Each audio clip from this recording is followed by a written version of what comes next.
So you just got a Tokay gecko. Well, first off, congratulations on making the right choice when it comes to a pet gecko. And now, while I'm sure you already did the proper research, probably watched an incredible care guide like the one right there, your next question is probably going to be, well, what kind of enclosure do I set it up? How do I set up this animal to make sure that my Tokay is happy and healthy in its new home? Well, boys and girls, it's a good thing you clicked on this video because that's exactly what we're going to be talking about today. How to set up a Tokay gecko enclosure in 5 easy steps. In these steps, we are going to be going over what kind of enclosure to use, the enclosure size, the lighting you're going to be needing, substrate, and then finally what to fill the enclosure with to make sure that your Tokay gecko is happy. So stick around, we're going to be talking about some excellent stuff on how to set up a Tokay gecko, and subscribe if you're new. I'd love to have you guys around. Let's get into it. First things first, let's get into the building blocks. What kind of enclosure am I going to need for a Tokay gecko setup? Can I get away with something like my new cows, or I can just put it inside a plastic tub and call it a day? Or am I going to need something like these fancy PVC enclosures that cost hundreds of dollars? Well, I'm here to answer that with number 1, what kind of enclosure do you need? When it comes to the Tokay gecko setup, there is a variety of options you can use for the animal. While tubs I really don't recommend for the animal, and that just has to do with some stuff we'll talk about a little bit later in the lighting section,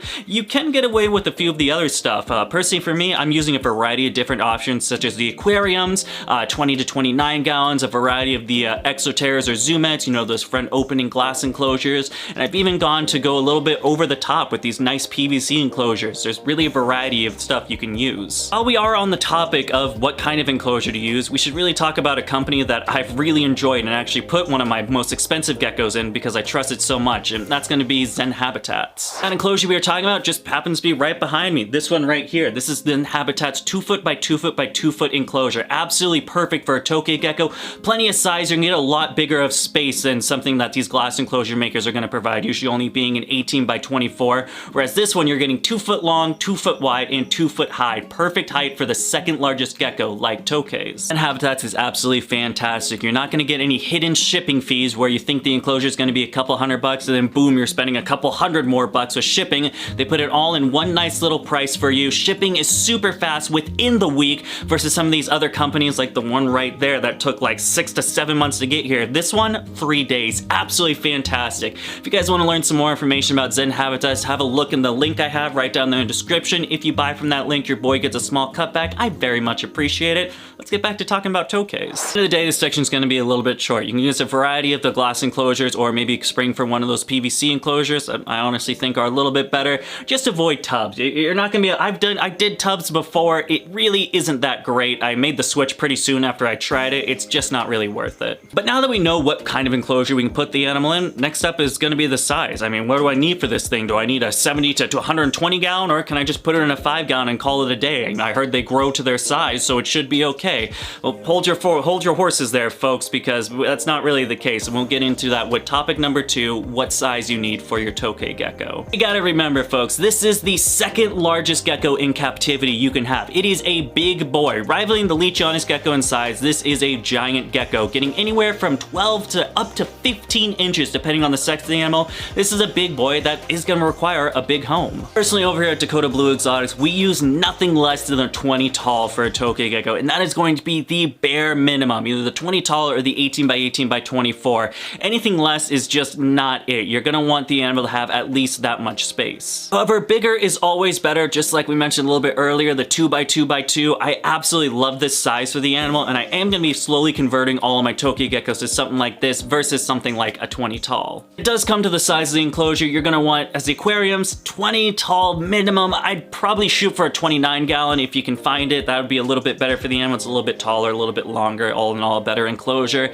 As far as the front opening enclosure, you're gonna want an 18 by 18 by 24. Again, bare minimum. You're gonna want that size and that height there, and you can go bigger and better. I mean, you could use a 4 by 2 by 4 for a Tokay gecko. It'd be an absolute mansion. I don't know if you'd find the thing, you know, 15 inches and 4 by 2. It'd be a little out there, but hey, bigger is always better, and I bet you can make an amazing jungle for that animal. Ready? All right, I think I'm getting the hang of this of this old handsome narrator. So I don't want to use tubs. I want to use either glass or PVC. I'm gonna need a pretty large enclosure because it is a pretty large gecko. But what's the next step? What more am I missing? And it's a good thing you asked that question, because that's gonna bring us to our third topic at hand, and that is going to be number 3, the lighting you'll need within that enclosure. When it comes to lighting, the first thing that is gonna be a must-have is going to be a basking light, some kind of light that is gonna be able to use the proper basking temperatures for your Tokay gecko. Now, as you can see over here, we don't have that. And I'm a little bit of an offshoot, I'm an outlier of that, and that's because my building does stay at the lowest high 70s and at the highest the pretty upper into the 80s,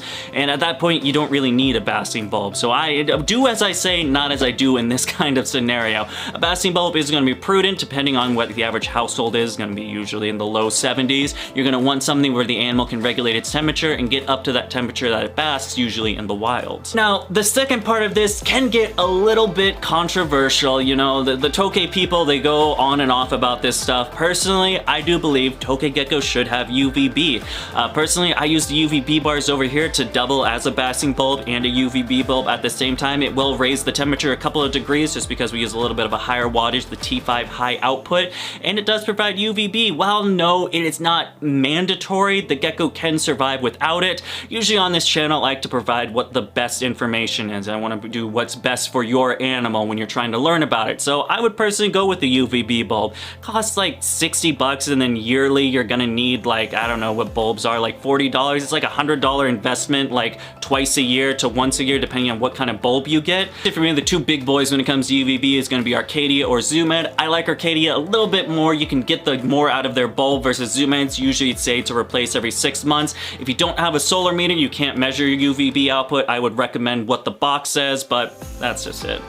There's really not much you need depending on what kind of setup you want to go with. If you're going for a more sterile approach, you know, fake plants, just some cork decoration, things like that, or if you're going more of like a bioactive vivarium approach, you will need some sort of plant light for the plants they're using.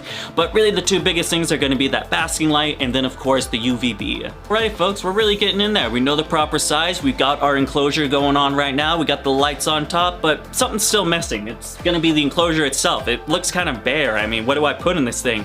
Do I just put some pebbles in there and a beta fish and then call it a day, or do I really need something more? Well, don't worry folks, we're gonna get into that with number 4, the substrate you're gonna be needing. When it comes to the substrate of a Tokay gecko, there's really a little bit of a variety you can play around with. It really depends on what kind of setup you're gonna be needing. Now, you can go with a bunch of the reptile stuff. Really, I should say first off that it's gonna be more of a tropical. This is a tropical animal. It is found in the jungles of Indonesia and unfortunately invasive species in Florida, which means high humidity. Now, in order to obtain that high humidity, what do we need? A tropical substrate. This can be in the form of a number of things. We can talk about the cocoa chips, cocoa blocks, cocoa fibers, anything you can find in your usual pet store. If you want to save a little bit more money, personally, I mostly use topsoil. I like topsoil. It's cheap. I use the Scott's brand. It's like $1.50 and you get this giant bag. It's not 20 bucks and you get a bag that's like this big that does one enclosure.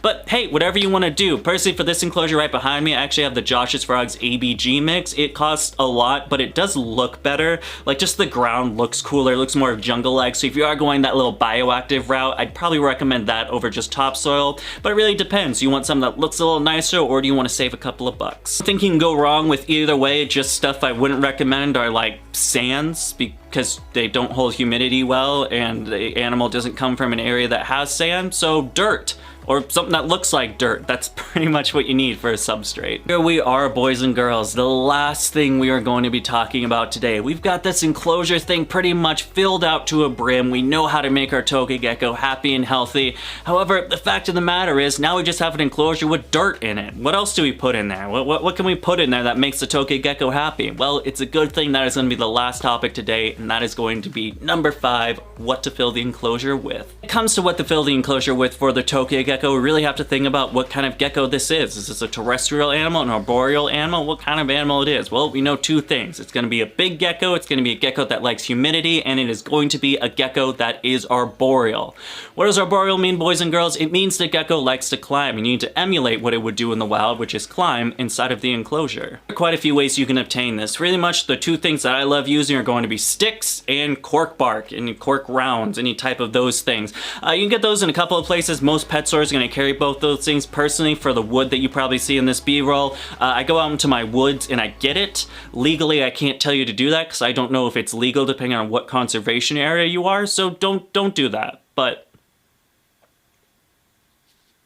definitely don't go out into the wilds and find perfectly good sticks for your animal. Instead, go spend $30 on a stick that's this big at a pet store. That's the right way to do it. Don't do any other way that I am definitely not implying you should do. I like the cork rounds as well. I like them getting a little bit more bigger and a little bit more smaller. It kind of sucks, especially if you're breeding Tokay geckos, to get the babies out of there, try to get the gecko out to check on it. It's gonna try to bite you and retreat back into the hole and you're not gonna be able to see it. Kind of a big pain in the butt. Get big cork rounds. Other than that, some sort of plants. If you want to go live like I have right behind me, hey, that's a cool thing to do. Just don't forget the little plant light. However, if you do want to not do that, maybe you don't have a green thumb, like I don't have a green thumb, get some fake plants. There's a variety of different stores. Most pet stores are going to carry everything you're going to need. It's going to create a little bit more floral. It's not just a brown enclosure, it has some green in it, and it's going to create somewhat of a little hidey area for the animal to feel a little bit more secure in its enclosure. And there you have it, boys and girls. Now you know everything you need to know on how to set up a Tokay Gecko's enclosure. You know everything you need to know. Congratulations. Well, boys and girls, that is going to wrap up the video for today. As always, if you appreciate me as a creator and like the content that I make, consider joining our Patreon page. It's a great way to support me and keep me doing what I'm doing and keeping these animals fed and happy. And always, thank you so much for taking the time in your day to follow us over here at Dakota Blue Exotics. I will see you guys next time, but until the next one, goodbye.